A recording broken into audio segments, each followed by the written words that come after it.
കോൺഗ്രസിൽ ഐക്യ ആഹ്വാനവുമായി KPCC രണ്ട് തെരഞ്ഞെടുപ്പുകൾ ജീവൻ മരണ പോരാട്ടമാണെന്നും ഐക്യത്തോടെ പ്രവർത്തിച്ചാൽ രണ്ട് തെരഞ്ഞെടുപ്പിലും വിജയം ഉറപ്പെന്നും KPCC നേതൃയോഗം വിലയിരുത്തി. പുതിയ ഭാരവാഹികൾക്കുള്ള ചുമതല വീതിച്ചു നൽകും. സുലൈസക്കുണ്ട് വിവരങ്ങൾ നൽകാനായി. സുലൈസക്ക്, ഈ നേതൃയോഗത്തിൽ എന്തെല്ലാം പ്രധാനപ്പെട്ട കാര്യങ്ങളാണ് പറഞ്ഞത്? ഇപ്പോൾ സൂചിപ്പിച്ചതുപോലെ തന്നെ രണ്ട് തെരഞ്ഞെടുപ്പുകൾ, അത് ജീവൻ മരണ പോരാട്ടമെന്ന് നേതൃയോഗം തന്നെ വിലയിരുത്തുകയാണ്. മറ്റു തീരുമാനങ്ങൾ എന്തൊക്കെയായിരുന്നു യോഗത്തിൽ?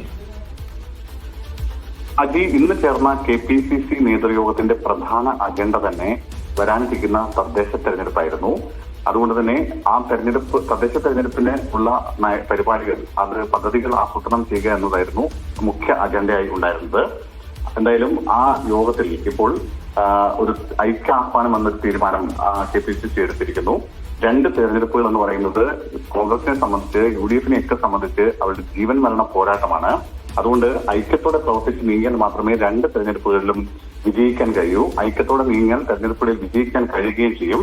അതുകൊണ്ട് തന്നെ അത്തരത്തിൽ മറ്റ് അസ്വസ്ഥതകളൊക്കെ മാറ്റിവെച്ച് ഐക്യത്തോടെ നീങ്ങാനുള്ള ഒരു ആഹ്വാനമാണ് KPCC യോഗം നടത്തിയിരിക്കുന്നത്. എന്തായാലും പുതിയ ഭാരവാഹികൾക്കുള്ള ചുമതലകൾ വീതിച്ചു നൽകുന്നത് സംബന്ധിച്ചും യോഗത്തിൽ തീരുമാനമായിട്ടുണ്ട്. ശരി, സുലൈസക്കാണ് വിവരങ്ങൾ നൽകിയത്.